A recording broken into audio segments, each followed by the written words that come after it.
Collector గారు జర భద్రం సార్. పోలీస్ భద్రత లేకుండా ఏజెన్సీ గ్రామాల్లో పర్యటించిన కలెక్టర్ జితేశ్వరి పాటిల్. కలెక్టర్ భద్రతపై ప్రోటోకాల్ పాటించని పోలీస్ శాఖ. భద్రాద్రి కొత్తగూడెం జిల్లా అశ్వరావుపేట నియోజకవర్గంలో ఈరోజు చండ్రగొండ మండలం జెండాలపాడు గ్రామ సమీపంలో గల అటవీ ప్రాంతాన్ని మరియు ఆదివాసుల బ్యాంబో క్లస్టర్ను సందర్శించిన భద్రాద్రి కొత్తగూడెం జిల్లా కలెక్టర్ జితేశ్వరి పాటిల్ ఐఏఎస్. ఉదయం 7 గంటల సమయంలో చండ్రగొండ మండలం మారుమూల గ్రామమైన గిరిజన ఆదివాసులు నివాసం గల జెండాలపాడు గ్రామానికి ఏ సెక్యూరిటీ లేకుండా ఒక్కరే వచ్చి అటవీ ప్రాంతం దగ్గర ఉన్న బ్యాంబో క్లస్టర్ నుంచి కాలిబాటన రానుపోను 16 కిలోమీటర్ల ఇక్కడ ఉన్న బ్యాంబో క్లస్టర్ సభ్యులతో కలిసి నడుచుకుంటూ కొండపైకి ఎక్కారు. కొండపై ఉన్న వీరభద్రస్వామి శివాలయం పూజలు నిర్వహించి అక్కడ ఉన్న ఏనుగుల మోట బావి, పసుపు బావి, బొండ్రాయి పల్లేరు బావి, ఫారెస్ట్ వాచ్ టవర్ ను సందర్శించారు. వెదురుతో ఇంకా అద్భుతమైన ప్రొడక్ట్స్ తయారు చేసి ఇంటర్నేషనల్ స్థాయికి ఎదగాలని సభ్యులకు సూచించారు. జిల్లా చరిత్రలోనే ఒక కలెక్టర్ ఏ సెక్యూరిటీ లేకుండా ఈ కార్యక్రమంలో పాల్గొనడం చాలా చర్చనీయాంశంగా మారింది. సో నా అమ్మకి తెలుసు అది దాంతో మనకి నొప్పి రాదు.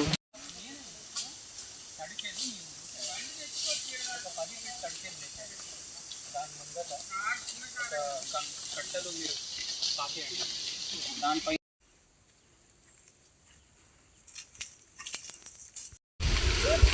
అప్పుడు వాళ్ళకి చాలా బాగా టైట్ చేసింది. రకరకాల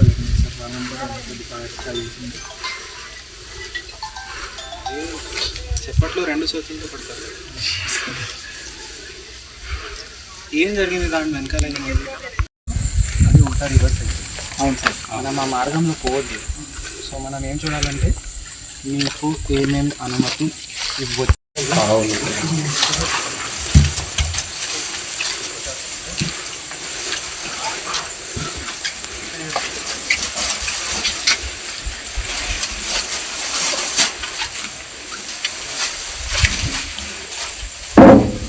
ఏం చేయాలంటే ఒక 5గురు కొత్తగూడెం నుంచి వస్తారనుకోండి, వాళ్ళకి 5గురికి 1000 రూపాయలు ఛార్జ్ చేయాలి.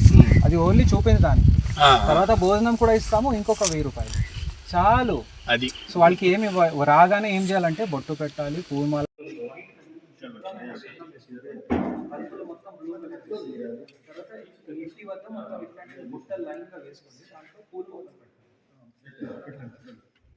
ఈ అందరూ పోయి అది అదే మీరు చేయాలి. మన ఇండియాలోనే ఆ నీలం తయారు చేస్తున్నారు అసలు.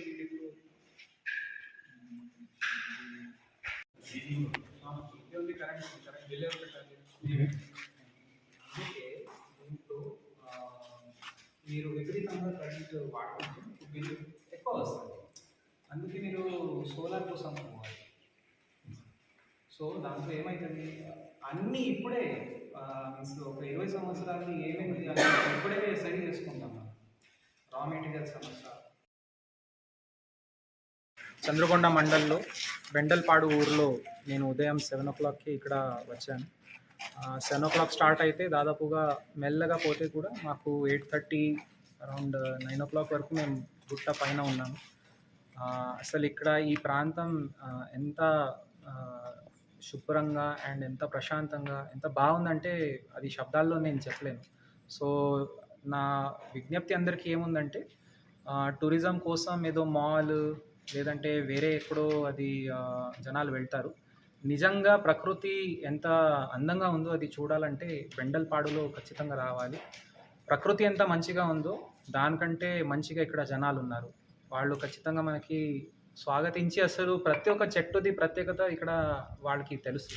సో ఈ తరంలో జనాలకి అది అంత ఆ తెలివి ఉంది.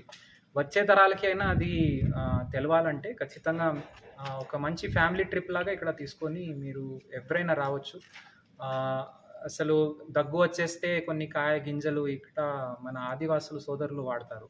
సో అట్లాంటివి నాలెడ్జ్ ఏదైతే మన ప్రాంతంది ఉందో అది మనకి దొరుకుతుంది. తర్వాత కనకగిరి చరిత్ర అందరూ చాలామందికి తెలుసు.